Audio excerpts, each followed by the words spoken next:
परात्पर अखिलेश अकारण करुणा वरुणालय तडिद्वित विनिंदित पितांबरधारी भक्तवंशा कल्पतरू भगवान कृष्ण परमात्म्याच्या वाङ्मयीन प्रतिस्वरूपाचं शांत स्वरूप कोमल नयन कोमलांग असलेल्या अयोध्याधीश मर्यादा पुरुषोत्तम भगवान प्रभू श्री रामचंद्र यांचं वाङ्मयीन प्रतिस्वरूप कैवल्य सम्राज्य चक्रवर्ती अखंड समाधिधन साधकांचे मायबाप योग्यांचे माऊली अलंकापूर पीठाधीश्वर विश्वसंत ज्ञानराज माऊलींचं वाङ्मयीन स्वरूप अगदी याच न्यायानं सर्व साधू संतांच्या वेद पुराण शास्त्र उपनिषद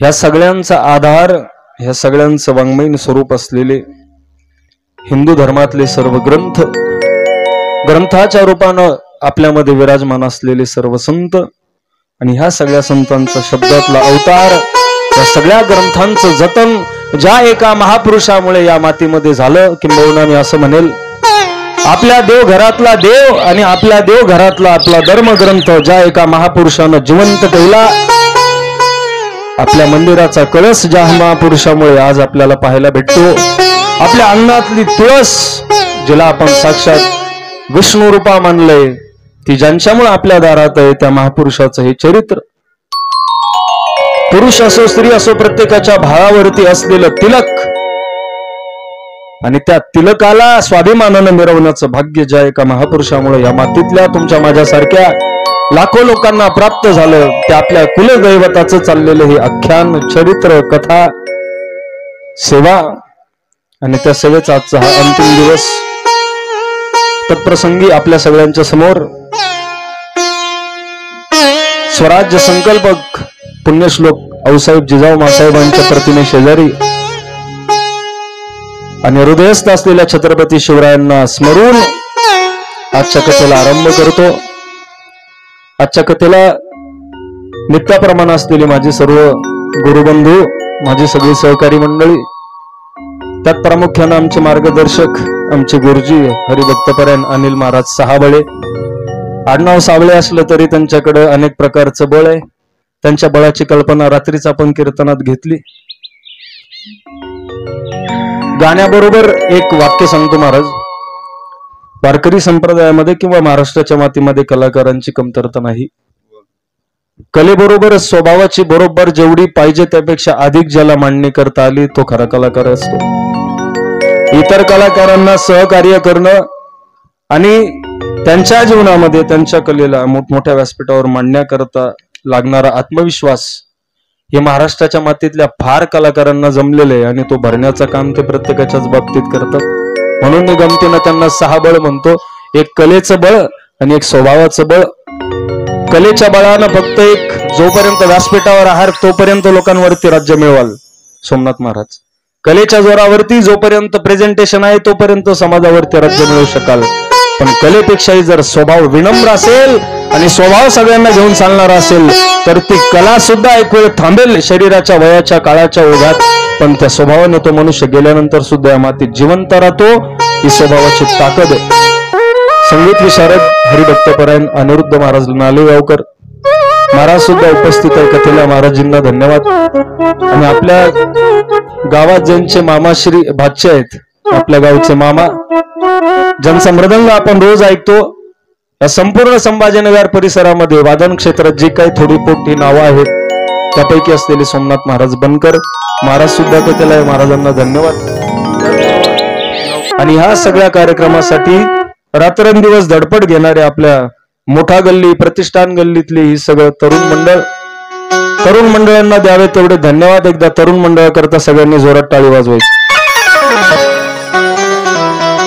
खर तर फारशी पार्श्वभूमी आपल्या तरुणाईला या कार्यक्रमाची नाहीये पण फार लवकर आपल्या तरुणाईनं हे गावातलं सप्ताहाचं धार्मिक कार्याचं शिवधनुष्य पेललं आज गणरायाच्या चरणी छत्रपती शिवाजी महाराजांना प्रार्थना करतो राजे या गावातल्या तरुणाईला एवढं बळ द्या फक्त सप्ताह पार पाडण्यापुरतं नाही तर या गावातला माणूस माणसाशी जसा काल जोडलेला होता तसा जोपर्यंत सूर्यचंद्र आहे तोपर्यंत या गावातला माणूस म्हणून प्रत्येकाशी जोडून राहावा याकरता या तरुणाईचा भगवान परमात्म्याने गणरायाकडे प्रार्थना करतो की गणरायानं त्यांना बळ द्यावं. सोपं नाही महाराज. सप्ताहातला एक एक दिवस वाटा लावायचा म्हणजे एक एक लग्न वाटा लावावं सारखं. जावे त्याच्या वंशातेवाकडे तुकोबराय म्हणतात. या सप्ताहाला गेल्या 4 वर्षापासून सहकार्य करणारे किंवा याचं प्रामुख्यानं वहन करणारे अगोदरची, आताची आणि यानंतरची सगळ्याच मंडळींना धन्यवाद देतो आणि आजच्या कथेला आरंभ करतो. आपला क्रमानं चालू असलेला महाराजांचा जो विषय आहे त्या विषयामध्ये आपण महाराजांचं राज्याभिषेक सोहळा आपण बघितलेला होता. काल जन्मामुळे आपली फारशी कथा क्रमानं पुढे आली नाही. शिवाजी महाराजांनी 32 मन सोन्याचं सिंहासन बनवलं. या मातीतल्या 5-5 पातशाहींनी महाराजांना राजा म्हणायला स्वीकारलं नव्हतं, तयार नव्हते. जिजाऊ साहेबांनी सांगितलं राज्याभिषेक सोहळा होऊ जाऊ द्या. या महाराष्ट्राच्या मातीला 12व्या शतकामध्ये एक राजा भेटला होता. त्याचं नाव होतं देवगिरी सम्राटाचा यादव. आणि त्या यादव राजानंतर, त्या रामदेवानंतर पुन्हा या मातीतल्या एखाद्या मुलाचं, या मातीतल्या माणसाचं राज्य सिंहासन पुन्हा उभं राहिलं नाही. ते थेट छत्रपती शिवरायांच्या मुळे उभं राहिलं. शिवाजी महाराजांनी आपला राज्याभिषेक सोहळा साजरा केला. त्या सोहळ्यामध्ये कोण कोण होतं याचं वर्णन हेनरी ऑक्झेंडर नावाच्या एका इंग्रजी, त्या काळात स्वराज्याला भेट देण्याकरता आलेला एक इंग्रजी शासक होता आणि त्या इंग्रजानं व्यापारी होता. त्या व्यापाऱ्यानं शिवाजी महाराजांचा सर्व राज्याभिषेक सोहळा लिहून ठेवलेला आहे. थोडस बाजूला जाऊन बोलतो. छत्रपती शिवाजी महाराजांनी राज्याभिषेक केला हे याचं जर वार्तांकन जर हेनरी ऑक्झेंडरने लिहून ठेवलं नसतं तर ह्या मातीत असे सुद्धा काही डोके आहेत अनिरुद्ध महाराज की ज्यांनी स्पष्ट शब्दात सांगितलं असतं की शिवरायांचा राज्याभिषेक सोहळा झालाच नाही.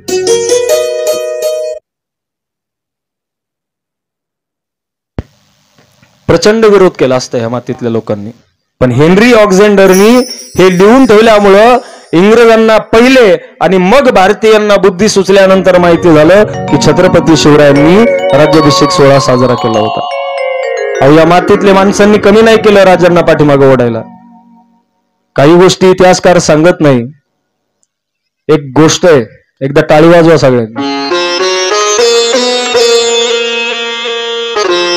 1 लाखावर सुपारी घेऊन 40 ब्राह्मणांनी छत्रपती शिवाजी महाराजांना अकस्मात मृत्यू यावा म्हणून एक चंडी याग केला होता. ही घटना आपल्याला माहिती नाही. याच मातीतल्या काही ब्राह्मणांनी औरंगजेबाकडनं, मोगल सम्राटाकडनं देणगी घेतली आणि त्या देणगीच्या जोरावरती चंडी याग केला होता. 21-22 दिवस ती चंडी चालली आणि ती चंडी कशा करता होती तर छत्रपती शिवरायांना यश प्राप्त होऊ नये म्हणून होतं. या मातीचे जसे काही खासियत, या मातीचं जसं गुणगौरव करण्यासारख्या काही बाबी आहेत, त्याचप्रमाणे या मातीला एक शाप आहे. या मातीला कधीच, या मातीतल्या भूमिपुत्रांच्या पाठीमाग ही माती कधी बाप म्हणून, सह्याद्री म्हणून हिमालयासारखी उभी राहिली नाही. असं जर कधी या मातीत फार लवकर झालं असतं तर या मातीतला माणूस एवढ्या दिवस पारतंत्र्यामध्ये राहिला नसता. महाराष्ट्राची माती, या भारताची माती 800 वर्ष यवनांच्या गुलामगिरीत होती, 200 वर्ष इंग्रजांच्या गुलामगिरीत होती आणि आजही ही माती मुठभर भ्रष्ट असलेल्या पुढाऱ्यांच्या गुलामगिरीत आहे. आपण म्हणतो 1947 ला स्वातंत्र्य मिळालं, पण कधी अंतर्मुख होऊन विचार करा, आपल्याला खरं स्वातंत्र्य मिळालं का? स्वातंत्र्य कशाला म्हणतात महाराज? छत्रपती शिवाजी महाराजांचा उदो उदो फक्त शास्ताखानाची बोटं मोडल्यामुळे केला जात नाही. अफजल खान फाडल्यामुळे फक्त छत्रपती शिवरायांना राजे म्हणत नाही. महाराजांची प्रशासन व्यवस्था बघा. अष्टप्रधान मंडळ होतं 400 वर्षापूर्वी. प्रत्येकाची कामं वाटून दिलेली होती. महाराजांचे मुख्य प्रधान होते मोरोपंत पिंगळे. त्या काळामध्ये ते 1 लाखावरती, त्या काळात आजचे 1 लाख रुपये ते पगार घ्यायचे. पगाराच्या बाबतीत कुठे कमतरता नव्हती, पण शिस्त होती, कडक शासन होतं, अंमलबजावणी होती आणि स्वतः जातीनं लक्ष घालत होते. नाही तर आत्ताचे पुढारी महाराज, आत्ताच्या पुढाऱ्यांचं सांगायला नको. गमतीने एक विनोद सांगत असतो, आजचे पुढारी किती बदलू आहेत. निवडणुका आल्यावरती तोंड दाखवतात, पुन्हा 5-5 वर्ष आपल्याला तोंड सुद्धा दाखवत नाही. त्याच्यात त्यांची चूक नाही महाराज. मतदान करणारा जोपर्यंत मतदार शहाणा होत नाही तोपर्यंत भारतात चांगले दिवस येणं अशक्य आहे. एका जंगलामध्ये एक वाघ शेळी का घनदाट अरण्यामध्ये वावरत होते. त्या शेळीचे 2-5 पिलं तिच्या सोबत घनदाट अरण्यामध्ये गेली. उन्हाचं किरण येत नाही, उन्हाचे तिरीप येत नाही, अशा जागेमध्ये शेळी चरत होती. चरता चरता वाघाची डरकाळी कानावरती आली. ते पिलं घाबरले, आईच्या पुढे मागे होऊ लागले. तो वाघाचा ऐकून ते पिल्लू आईच्या समोर आलं. 2 पिलं पळून गेली झाडाकडे. एक पिल्लू आई समोर आलं. म्हटलं, आई वाघ, नरडीचा घोड घेणारा वाघ दिसता क्षणी आपल्याला काही क्षणात नरडी दाबून मारून टाकणारा खाणारा वाघ. ते पिल्लू घाबरलं. ती शेळी सुद्धा घाबरली, पण करणार काय? वाघ आला तर त्याच्या समोर अगोदर आपण जाऊ. कदाचित आपल्याला पकडल्यामुळे लेकराला पळायला वेळ भेटेल. त्या शेळीनं त्या पिल्लाला झोडपात लपवायचा प्रयत्न केला. वाघ समोर आला. नजरानजर झाली. शेळीनं वाघाकडे बघितलं, काळजाचं पाणी पाणी झालं. तो वाघ समोर आला आणि समोर आल्यानंतर त्या वाघानं हे पिल्लू त्या झाडा झोडपातून बघत होतं काय करत. त्या वाघानं बोलायला सुरुवात केली. महाराज, का ग शेळी, बरं आहे का तुझं? तुला काही अडचण? तुझ्या नळाला पाणी येतं? ती म्हटली हो. सरपण आहे चुलीला? म्हटली हो. तुझ्या गल्लीमध्ये दिवा आहे, लाईट आहे? म्हटली हो. याच्यात तुला काही गावात लांडग्याकडनं, रानटी कुत्र्यांकडनं, कोल्यांकडनं, आमच्या भावकीतल्या एखाद्या वाघाकडनं काही अडचण असली तर सांग. ती म्हटली काही अडचण नाही. तरी पण माझा नंबर असू दे, व्हॉट्सअप घे. नाही व्हॉट्सअपवर सांगता आलं तर टेक्स्ट मेसेज कर, आणि तेही नाही जमलं तर सरळ व्हिडिओ कॉल कर. तुला जो कोणी त्रास देईल त्याचा समाचार मी घेतो. येतो म्हटलं मी.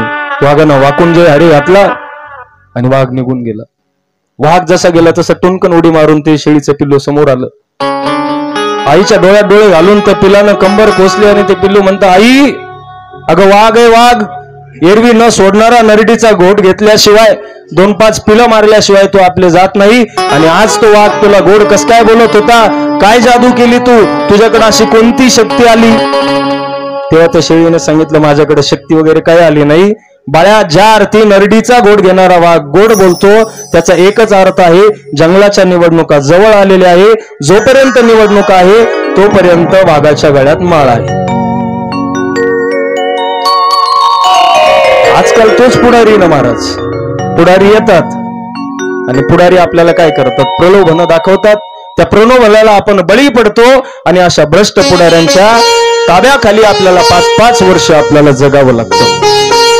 या मातीनं आपल्याला स्वाभिमान शिकवला, पण ह्या मातीनं आपल्याला कधी प्रतिनिधित्व करायची संधी प्रेरणा दिली नाही. या मातीतला तरुण उभं राहावा आणि त्यानं त्याचं स्वराज्य निर्माण करावं, याकरता छत्रपती शिवाजी महाराजांनी त्या काळात रयतेला शिस्त दिली. शिवाजी महाराजांवरती आजवर अनेकांनी लिहिलं महाराज. भालचंद्र नेमाडे लिहितात, गोविंद पानसरे लिहितात, राजवाडे लिहितात, पुरंदरे लिहितात, विश्वास पाटील लिहितात, शिवाजी सामंत लिहितात, अमोल कोल्हे सांगतात, बानगुडे पाटील सांगतात, कित्येक कथाकार कीर्तनकार सांगतात. या मातीत असं एक अवलिया झाला छत्रपती शिवाजी महाराजांसारखा, ज्याच्यावर काव्य रचली गेली, ज्याच्यावर पवाडे रचले गेली, ज्याच्यावर ते कथा रचल्या गेल्या, ज्याच्यावर ते कादंबऱ्या रचल्या गेल्या, अनेक शेकडो ग्रंथ झाले, तरी सुद्धा शिवरायांबद्दल लिहिण्याचं कोणी थांबत नाही. विलक्षण आकर्षण महाराष्ट्राच्या मातीला, विलक्षण प्रेम छत्रपतींबद्दल आहे. त्याचं कारण ते व्यक्तिमत्व आपण कधी वाचत नाही. छत्रपती शिवराय वाचावे आणि मग वेदाला हात घालावा. छत्रपती शिवराय अभ्यासावे आणि मग शास्त्रात हात घालावा. शास्त्र सुद्धा सोपे वाटतील, संस्कृत सुद्धा मराठी सारखी सोपी लागेल. अगोदर छत्रपतींचं दुर्दम्य असा इतिहास जर आपण वाचला तर, या मातीतल्या माणसांनी कधी गड बघितली नाही, या मातीतल्या माणसांनी कधी किल्ले बघितले नाही, आणि या मातीतले माणसं शिवजयंतीच्या दिवशी मोठमोठ्या गाडीला झेंडे लावून फक्त गाड्या पेट्रोलवरती जोरजोरात फिरवत बसतात.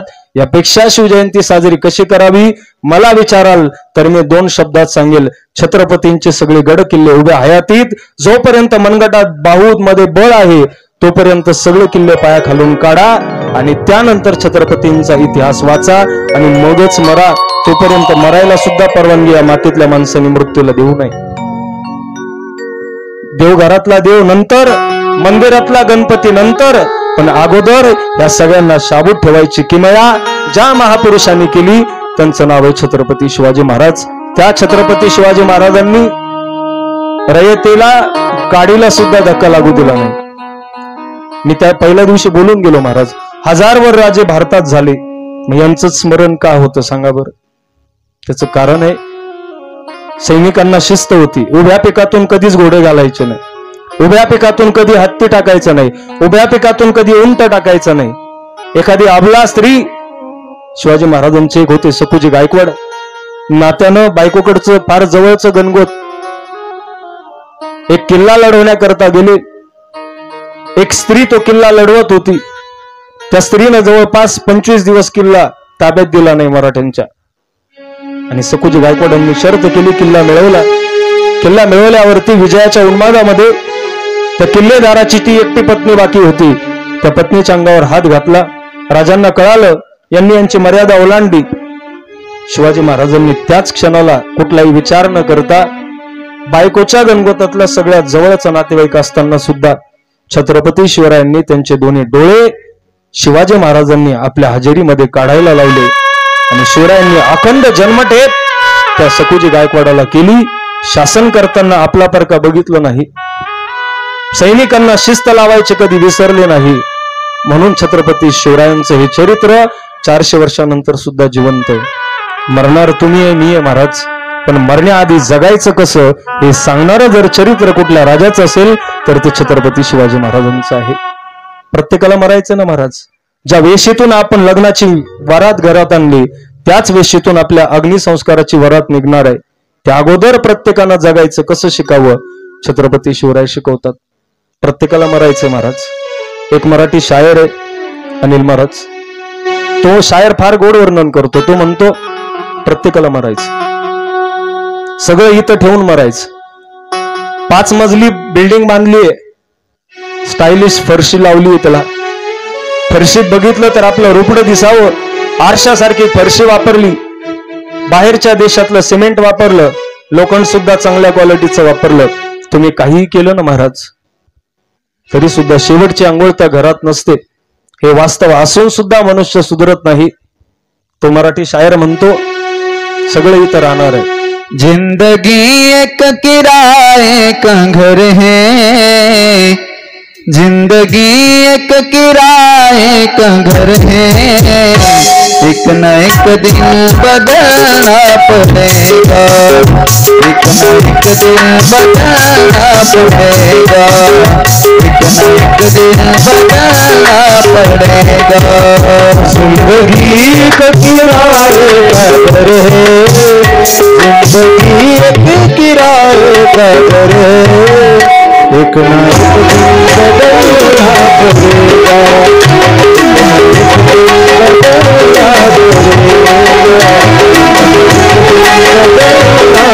पड़ेगा, मौत जब तुझको आवाज देगी, मौत जब तुझको आवाज देगी, घर से बाहर निकलना पड़ेगा, घर से बाहर निकलना पड़ेगा.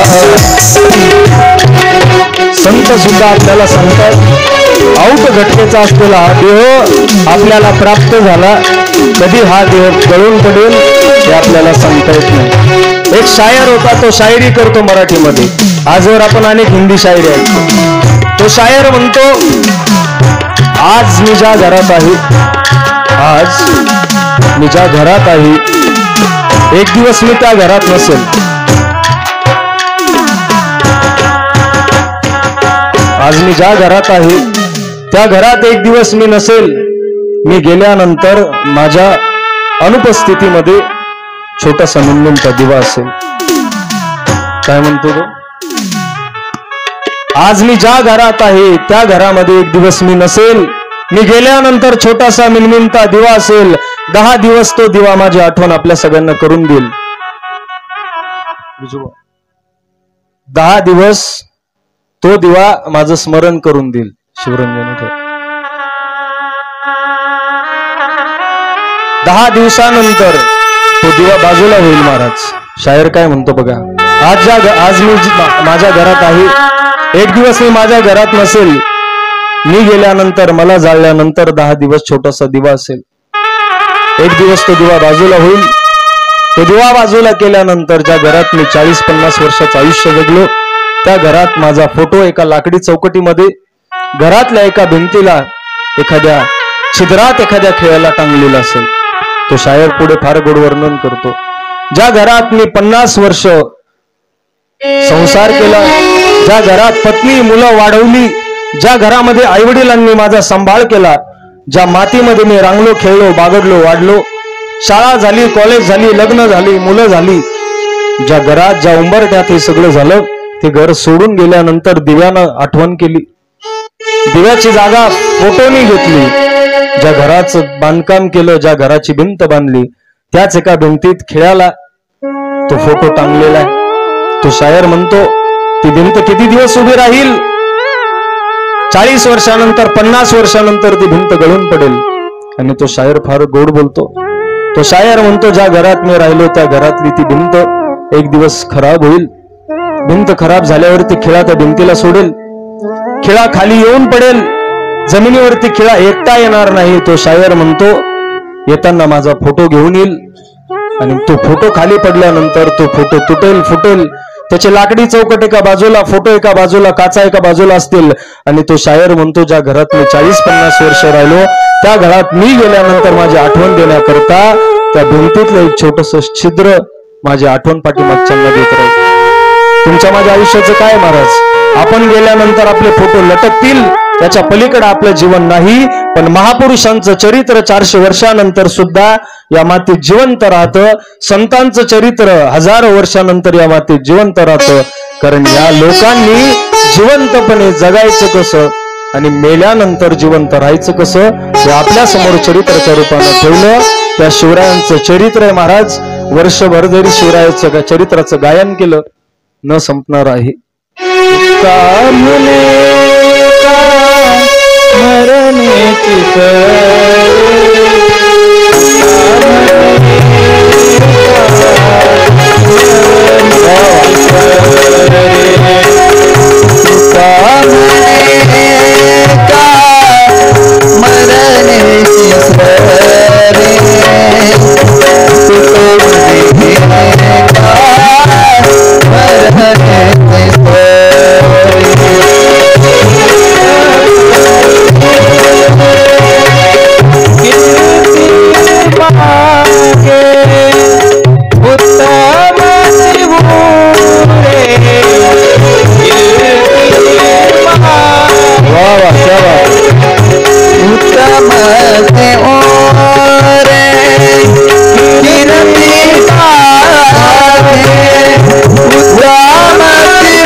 गोपाल कृष्ण भगवान की जय.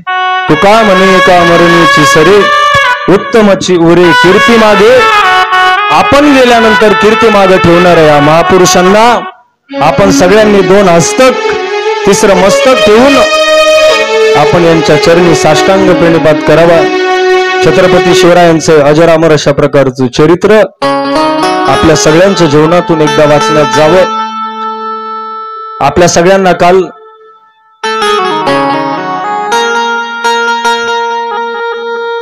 ग्रंथाच्या बाबतीत मी बोललो होतो. कोणी कोणी वस्त्र बदलली ग्रंथाची, हातवर करा बरं. कोणीच नाही बदलली. तुम्हाला काल सांगितलं होतं मी, आपल्या घरातले ग्रंथ अगोदर बाहेर काढा आणि ग्रंथावरची धूळ बाजूला सारा. जोपर्यंत ग्रंथ वाचत नाही तोपर्यंत संत कळत नाही, आणि जोपर्यंत संत कळत नाही तोपर्यंत भगवंताची प्राप्ती होत नाही. छत्रपती शिवाजी महाराजांच्या जीवनामध्ये ग्रंथाचा सुद्धा फार मोठा वाटा होता. शिव तुझे नाव ठेविले पवित्र, छत्रपती सूत्र विश्वाचेनी. जगद्गुरु तुकोबरायांसारख्या महात्म्यानं छत्रपती शिवरायांच्या नामासमोर छत्रपती हे पद सगळ्यात पहिलं लावलं. त्या छत्रपती शिवाजी महाराजांच्या जीवनात अध्यात्माचा फार मोठा परिणाम होता. म्हणून नीतिमूल्य नैतिकता छत्रपतींच्या शरीरामध्ये मनामध्ये ठासून भरलेली होती. औरंगजेबाची मुलगी औरंगजेबाच्या कैदखान्यातून छत्रपती सुटल्यानंतर लपून बसली. एका पाण्याच्या बिंबामध्ये ती लपून बसली, वरती झाकण लावलं. छत्रपती शिवराय आग्र्यावरनं निसटून महाराष्ट्रामध्ये पोहोचले. राजे रायगडावरती पोहोचले. पोहोचल्यानंतर औरंगजेबाला तिथे सैनिकांनी सांगितलं, बादशाह तुमची मुलगी सापडत नाही. औरंगजेबानं शोधाशोध केली आणि त्यात एका सैनिकानं आवई उठवली की त्या मुलीला छत्रपती शिवरायांनी पळवून नेलं.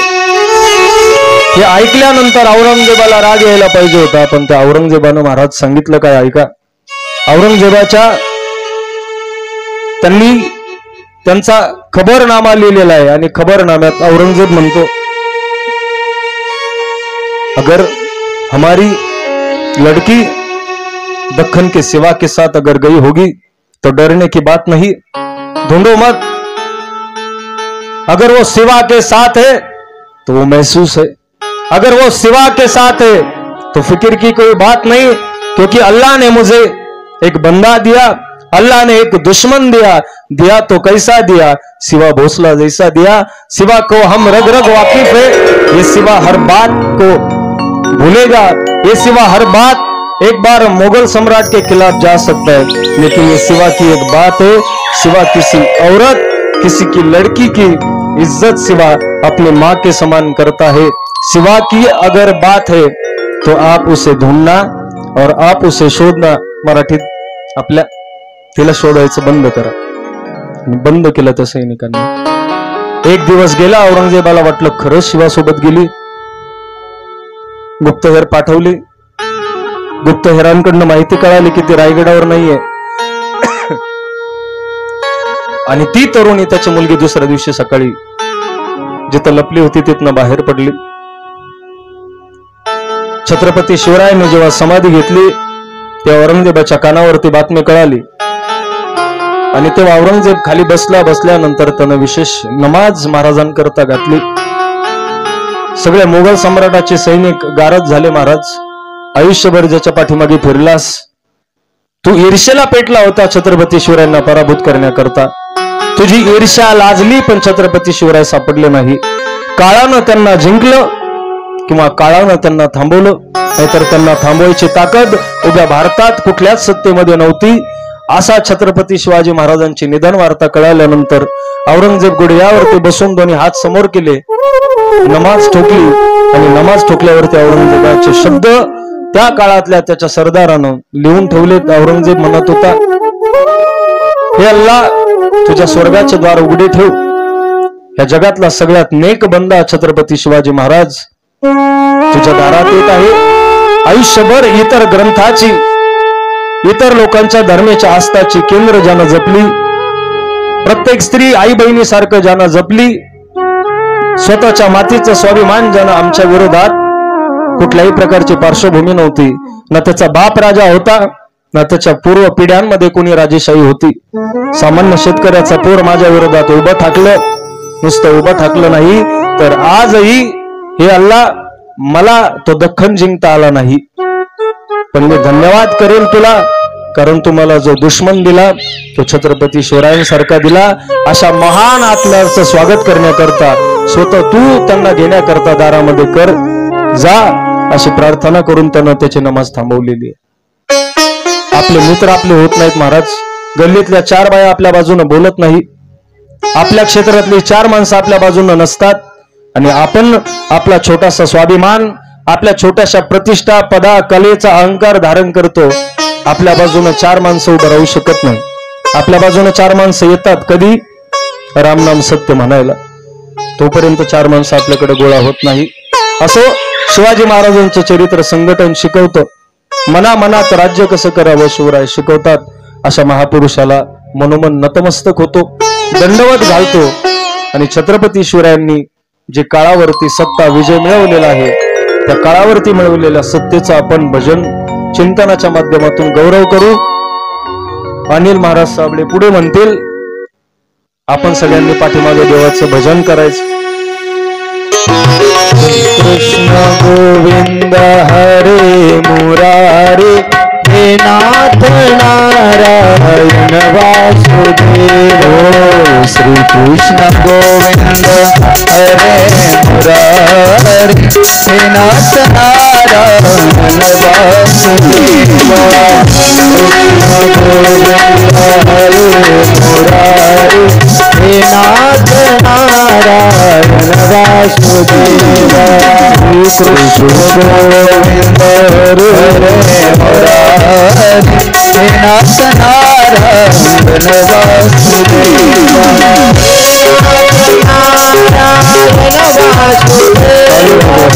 हे नाथ नारायण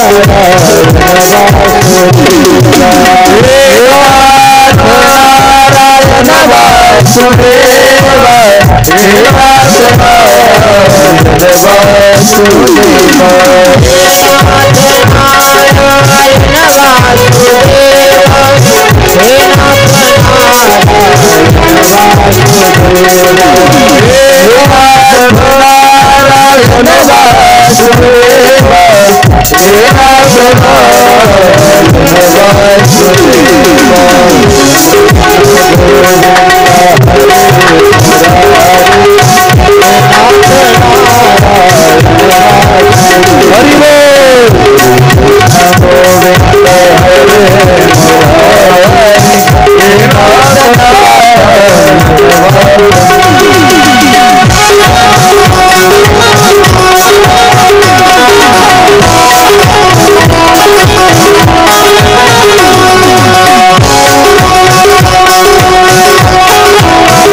सामान्यांना छत्रपती शिवाजी महाराजांनी मोठं केलं. मग या सामान्यांना छत्रपती शिवरायांनी मोठं केलं. मग या सामान्यांनी छत्रपती शिवरायांना मोठं केलं. आणि या सगळ्यांना मिळून एक मोठं कार्य या मातीमध्ये उभं राहिलं. मामा देखणे मामा समोर आहे. अनेक पुस्तकांचं ग्रंथांचं त्यांचं वाचन.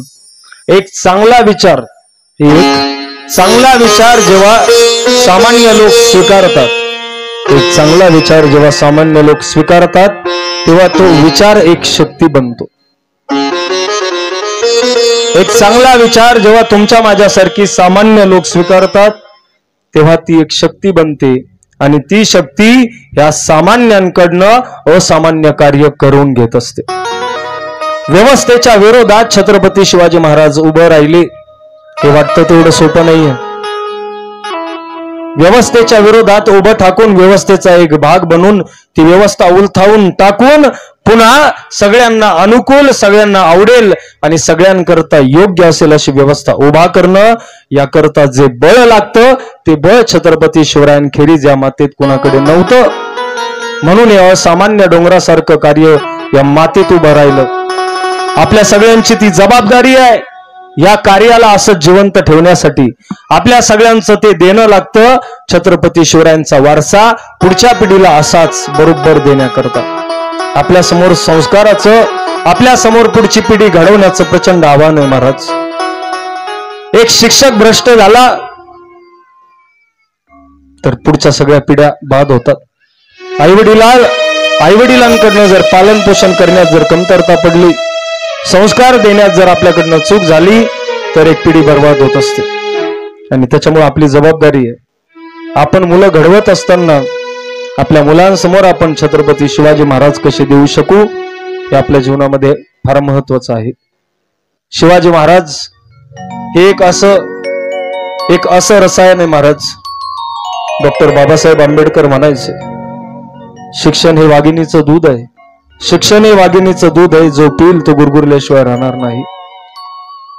संविधान लिहित असताना डॉक्टर बाबासाहेब आंबेडकरांची मुलाखत पत्रकारांनी घेतली आणि विचारलं, डॉक्टर साहेब आपण हे संविधानासारखं कार्य, घटना समितीत आपण आहात, घटना समितीचे इतर सदस्य, आपण या सगळ्यांनी मिळून हे संविधान लिहिलं. हे संविधानाचा अभ्यास करून भारतीय प्रशासन व्यवस्थेचा आधारस्तंभ, भारतीय शासन प्रणालीची नीव आपण संविधानाच्या माध्यमातून ठेवली. हिंदू धर्मात जशी श्रीमद भगवद्गीता तसं भारतीयत्वाचा विचार करत असताना संविधान पवित्र आहे. त्या पवित्र संविधानाला लिहित असताना आपल्या समोर कुणाचा आदर्श होता? तेव्हा बाबासाहेब आंबेडकरांच्या मुखात एकच नाव होतं आणि त्या नावाचं नाव आहे आपलं कुलदैवत छत्रपती शिवाजी महाराज. छत्रपती शिवाजी महाराजांचं चरित्र होतं बलाढ्य असणाऱ्या छत्रपती शिवरायांची युद्धनीती, असामान्य गनिमी कावा, बुद्धी आणि तेवढ्याच मनगटाच्या जोरावरती मिळवलेलं आपलं राज्य हे माझ्या समोर होतं. म्हणून अशा प्रकारचं संविधान लिहिता आलं. जगामध्ये 17 ग्रेटेस्ट अशा प्रकारचे पुरुष सांगितलेत. 17 महान अशा प्रकारचे राजे या मातीमध्ये आहेत. पण त्या 17 राजांच्या बाबतीत शिवाजी महाराजांच्या बाबतीत फार फरक आहे. शिवाजी महाराजांकडं राजकीय वारसा नव्हता तरी सुद्धा शिवराय आज जगाचे राजे आहेत. शिवराय आंतरराष्ट्रीय स्तरावरती फार चर्चिलं जाणारं व्यक्तिमत्व आहे. बोस्टनच्या युनिव्हर्सिटीमध्ये छत्रपती शिवरायांचा विषय 100 मार्काला आहे. पाकिस्तानामध्ये आजही छत्रपती शिवराय शिकवले जातात. America, England, Europe, Japan, Africa, Germany, China या अनेक राष्ट्रांमध्ये छत्रपती शिवराय शिकवले जातात. आणि ह्या सगळ्या महापुरुषांनीच छत्रपती शिवरायांना प्रत्येक जिथं जिथं मानवी समूह आहे त्या ठिकाणी नेलेला आहे. जगाच्या पाठीवरती सगळ्यात